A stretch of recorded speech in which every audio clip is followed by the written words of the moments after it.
V'atem tihiyu li mamlechet kohanim goy kadosh.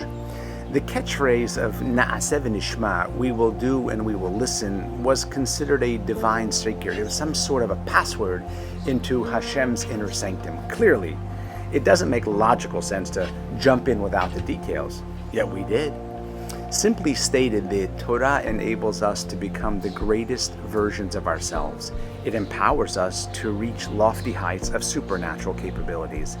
It gives us the power to do or not to do things that might otherwise be impossible or impossible to resist. Allow me to share by way of illustration. It often happens that a daughter-in-law and a mother-in-law don't get along. But even when they do, it certainly isn't usual for a daughter-in-law to possess such a comfort level to enter her mother-in-law's home, clean it, and even discard items that she feels are garbage without consultation. Yet in our story, this particular mother-in-law had invited her daughter-in-law to come over before Pesach to give the house, shall we say, a good cleaning. The house is cluttered with older clothes, and you have my explicit permission to throw it out. As the mother-in-law went to run errands for the Chag, this particular daughter-in-law ultimately made it to her closet, saw a bunch of old clothes that weren't in style literally for the last 40 years. I've never seen her wear any of this, as she made her way down to the dumpster in front of the house. Her mother-in-law returned home and was met with an orderly sight. Countertops, drawers, and closets were neat, dust-free, and so organized.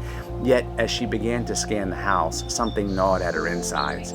She went to her closet to confirm 3 outfits were still on the rack.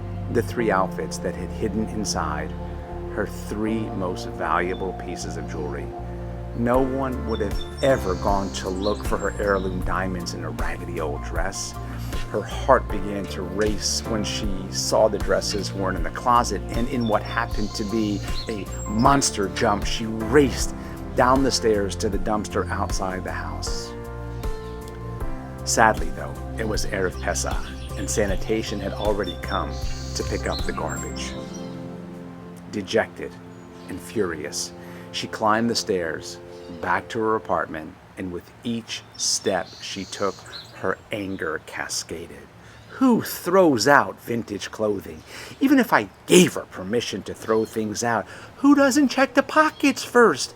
I'm going to give her a good piece of my mind. Luckily, she had quite a few steps to climb before reaching her apartment, giving her a moment to regain composure.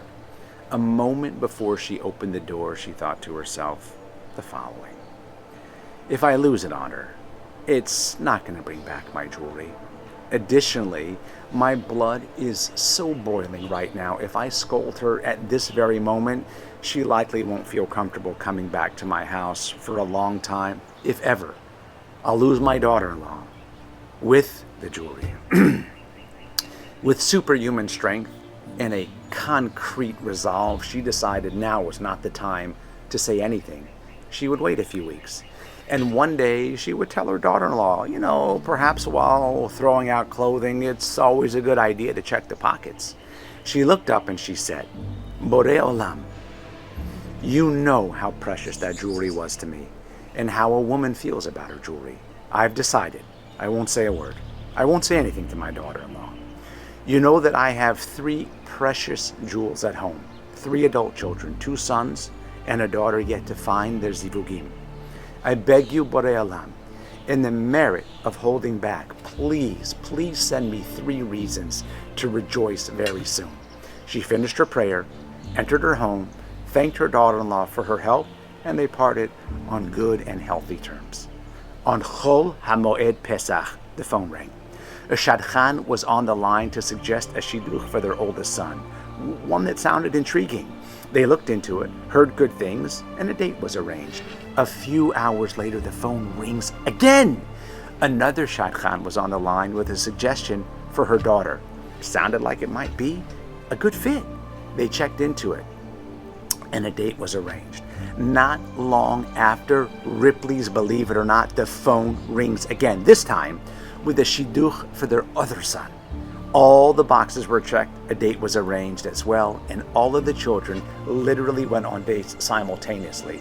And as the shidduchim progressed quickly, their mother dared allowing herself a rainbow of hope.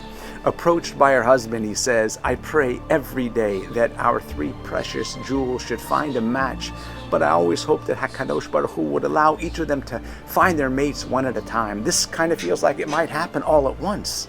"Listen," she said, "I think I'm responsible for this, but I can't explain it now." Shortly after Pesach, all 3 children were engaged and married, one after the other, May, then June, and then again in July. It was then she revealed to her husband that for the first son, Yehuda, I said the entire Sefer Tehillim every single day for 40 days. For our Bat Sheva, I said Perek Shira every day for 40 days. And for our boy Binyamin, Nishmat Kochai. Yes, every day for 40 days.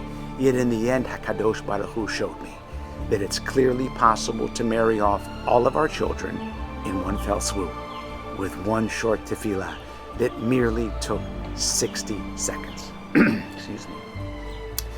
As children of the creator of the universe, we were given a superhuman propensity, a secret ability to invoke favor and breathtaking benevolence from above. The magical key that opens the door, the password to an explosion of blessing, the secret to unimaginable shefa is vitur, the ability to look the other way, to concede, to choose compassion over confrontation, embracing resilience and forgiveness. Genetically, Borei Olam planted these skill sets within our DNA when we said NAASE, VENISHMA. It is now incumbent upon us to hone and to polish these skills. When we do, we sculpt ourselves into better versions of humanity. And literally, we change the trajectory of our own lives. Shabbat Shalom.